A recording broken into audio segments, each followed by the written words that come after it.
வெளிப்படுத்தின விசேஷம் 13ஆம் அதிகாரம். பின்பு நான் கடற்கரை மணலின் மேல் நின்றேன். அப்பொழுது சமுத்திரத்திலிருந்து ஒரு மிருகம் எழும்பி வர கண்டேன். அதற்கு 7 தலைகளும் 10 கொம்புகளும் இருந்தன. அதன் கொம்புகளின் மேல் 10 முடிகளும் அதன் தலைகளின் மேல் தூஷணமான நாமமும் இருந்தன. நான் கண்ட மிருகம் சிறுத்தையைப் போலிருந்தது. அதன் கால்கள் கரடியின் கால்களைப் போலவும் அதன் வாய் சிங்கத்தின் வாயைப் போலவும் இருந்தன. வலு சர்ப்பமானது தன் பலத்தையும் தன் சிங்காசனத்தையும் மிகுந்த அதிகாரத்தையும் அதற்கு கொடுத்தது. அதன் தலைகளில் ஒன்று சாவுக்கேதுவாய் காயப்பட்டிருக்க கண்டேன். ஆனாலும் சாவுக்கேதுவான அந்த காயம் சொஸ்தமாக்கப்பட்டது. பூமியிலுள்ள யாவரும் ஆச்சரியத்தோட அந்த மிருகத்தை பின்பற்றி அந்த மிருகத்திற்கு அப்படிப்பட்ட அதிகாரம் கொடுத்த வலு சர்ப்பத்தை வணங்கினார்கள்.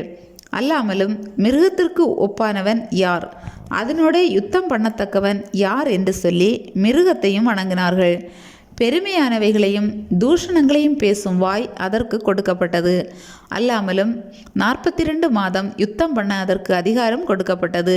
அது தேவனை தூஷிக்கும்படி தன் வாயை திறந்து அவருடைய நாமத்தையும் அவருடைய வாசஸ்தலத்தையும் பரலோகத்தில் வாசமாயிருக்கிறவர்களையும் தூஷித்தது.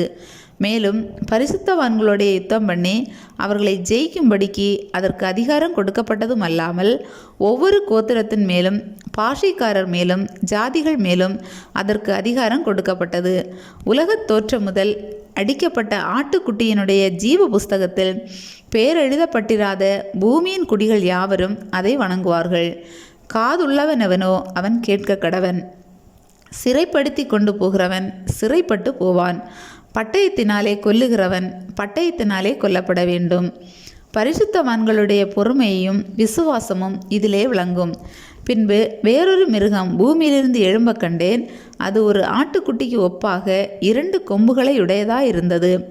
வலு சர்ப்பத்தைப் போல பேசினது. அது முந்தின மிருகத்தின் அதிகாரம் முழுவதையும் அதன் முன்பாக நடப்பித்து சாவுக்கேதுவான காயம் ஆற சொஸ்தமடைந்த முந்தின மிருகத்தை பூமியும் அதன் குடிகளும் வணங்கும்படி செய்தது. அன்றியும் அது மனுஷருக்கு முன்பாக வானத்திலிருந்து பூமியின் மேல் அக்கினியை இறங்க பண்ணத்தக்கதாக பெரிய அற்புதங்களை நடப்பித்தது. மிருகத்தின் முன்பாக அந்த அற்புதங்களை செய்யும்படி தனக்கு கொடுக்கப்பட்ட சத்துவத்தினாலே பூமியின் குடிகளை மோசம் போக்கி பட்டயத்தினாலே காயப்பட்டு பிழைத்த மிருகத்திற்கு ஒரு சொரூபம் பண்ண வேண்டுமென்று பூமியின் குடிகளுக்கு சொல்லிற்று.